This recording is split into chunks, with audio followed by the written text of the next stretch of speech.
Rachel. Kalau MFL kayaknya kemarin juga kita lihat waktu di Amerika bareng sama Mas Denny, mungkin seperti apa sih? Oh kasihan lo, Rachel Fenya sedutin mulu. Makanya Bang bela dong Bang. Saya jadi kuasa hukumnya dia sih. Iya kan kemarin ini kan dia udah minta maaf ya.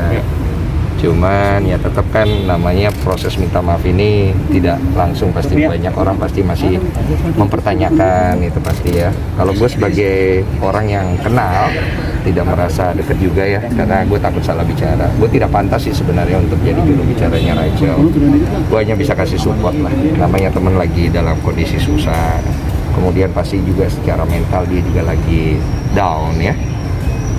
Saya pikir ini proses pendewasaan dan menuju kebintangan seseorang.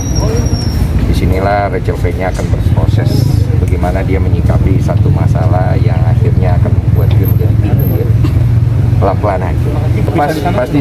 Pas di sana itu kita pulangnya tidak bareng karena aku masih lanjut extend ke Las Vegas.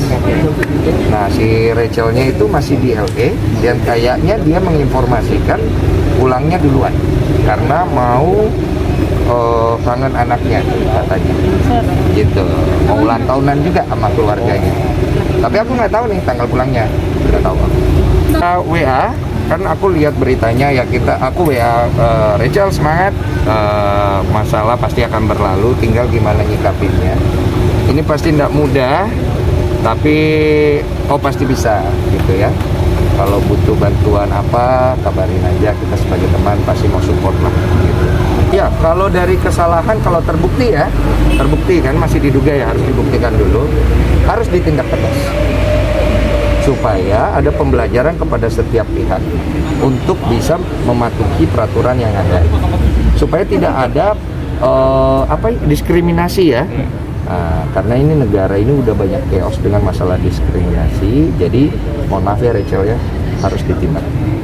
Saya juga waktu awal juga sempat kepikiran kalau nggak karantina efeknya apa ya, kalau karantina efeknya apa ya, dan ternyata saya pikir saya jangan deh, saya karantina aja yang benar gitu loh, karena itu kan tidak baik ya. Ada budget khusus dari Erigo ini nggak sih? Oh, budget dari Erigo ada budget.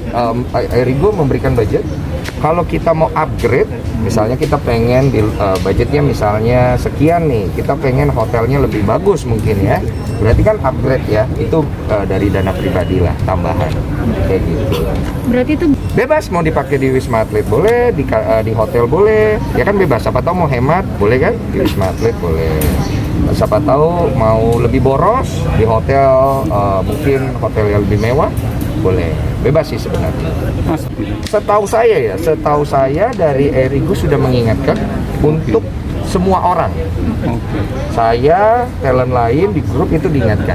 Saya baca soalnya. Jadi kita diingatkan untuk jangan lupa karantina, jangan lupa untuk ini, jangan lupa untuk itu, diingatkan semuanya. Aduh banyak kita, kalau yang influencernya aja sekitar 13 orang ya. Itu belum tim-tim lain. Semuanya diingatkan untuk karantina, tidak lepas di influencer atau bukan. Harus cari tahu.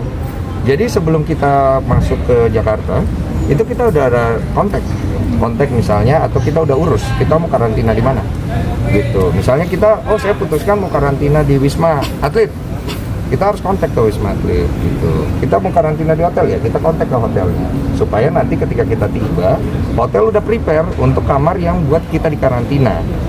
Nah mereka tuh ada jalurnya tuh, begitu sampai kita lewati swab, kita lewatin prosedur imigrasi, mereka langsung jemput, bawa ke mobil, langsung ke depan pintu masuk. Itu bukan lobby loh bro, waktu itu bro, dia pintu masuk langsung ke arah kamar gitu. Ya? Gue kayak ini tersangka suap. Iya, ini seketat ini pak. Iya pak, mohon maaf, soalnya kalau misalnya kita ada pelanggaran, kita kena teguran dari pemerintah, kita bisa dicabut izinnya. Saya kan